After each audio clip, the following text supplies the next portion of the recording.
Nebraska Governor Jim Pillen has issued a disaster declaration for several Panhandle counties. Good afternoon, I'm Victoria Kramer with your Panhandle Roundup for Thursday, April 11th. Governor Pillen's disaster declaration comes after severe winter storms this past weekend that resulted in high winds and blizzard conditions. It impacted counties including Banner, Cheyenne, Sioux, Garden, Kimball, Morrill, and Scotts Bluff. Damage is anticipated to exceed $5.4 million. The declaration allows for the impacted counties to use the governor's emergency fund established under the authority of Nebraska Emergency Management Act.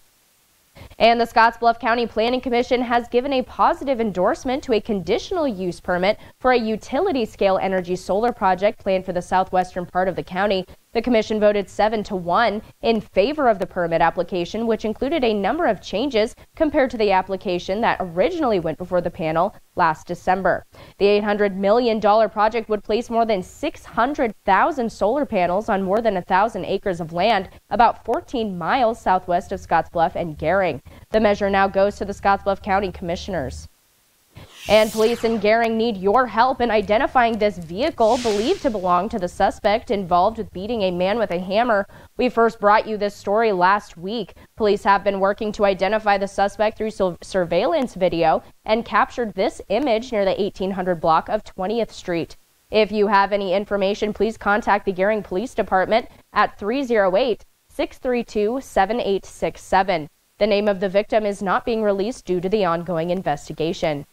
And now we're going to turn to the weather with meteorologist Andre Brooks. He's standing by with a check of the forecast. Well, thank you so much, Victoria. And I'm here to tell you we are seeing such beautiful conditions here across the Panhandle at this time, with a few passing clouds in our northern tier counties. But other than that, it's looking to be a really good day around here. And our current temperatures right now are mainly in the 40s at this time. And we have 47 degrees in Alliance, 44 in Scotts Bluff, 47 in Sydney, and we have 45 degrees there in Kimball. And throughout the rest of the day, we're just going to continue to see those temperatures going up into the 50s, and even a few 60s is quite possible too, with mainly sunny skies. But once we get into tonight, folks, we will start seeing those temperatures drop on down back into the 40s and then into the 30s and 20s once we wake up into our Friday. The weekend is already almost here, and once we get into our Friday itself, temperatures will rapidly increase into the 70s with mainly sunny skies.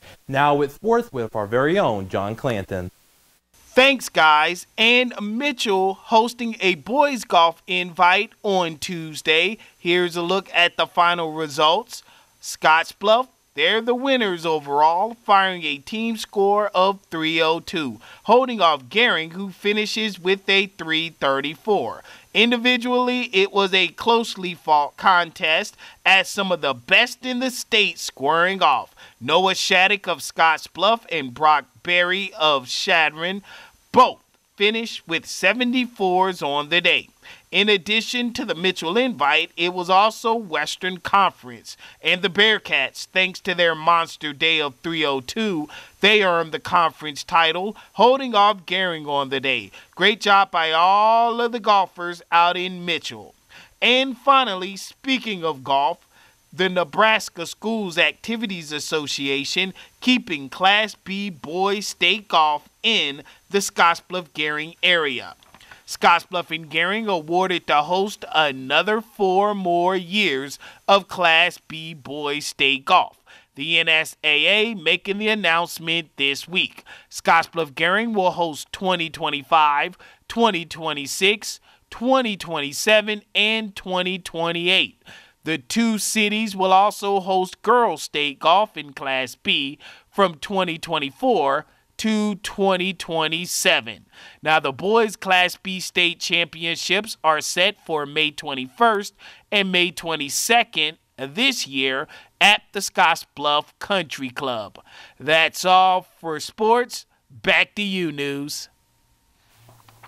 Turning to statewide news now, a Nebraska lawmaker approved a bill that would make changes to Nebraska firefighters and the retirement system. The bill, introduced as LB 686, would create a new cash balance retirement plan with a guaranteed annual return of at least 5% for firefighters in the city. However, senators rejected this during the first round of debate. After some revision, the amendment would allow 2 or more firefighter retirement committees to choose to pool assets in a single fund, meaning it would change the salary for them. Lawmakers then advanced the bill.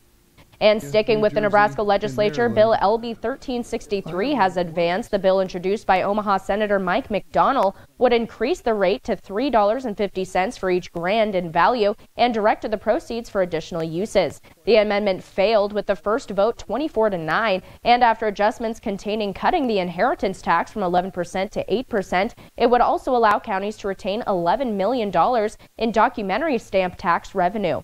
Senators voted in favor of the bill 27-10. And independent presidential candidate Robert F. Kennedy Jr. could appear on the ballot in Nebraska. RFK's campaign says it has gathered enough signatures to qualify for the Cornhusker State's ballot. This could alter the electoral math for President Biden and former President Trump. Nebraska has 5 electoral votes. 2 are allocated to the statewide winner, and 3 go to the winner of the state's congressional districts. Nebraska is the 11th state where Kennedy has qualified for the ballot. Other states include New Hampshire, Nevada, Hawaii, and North Carolina. Kennedy is also already on the ballot in Utah. And in national news, surging gas prices and high housing costs sent inflation rising higher than expected in March. Bureau of Labor Statistics data shows prices jumped 3.5% last month, marking the highest annual gain in the past 6. Prices rose in almost every major category.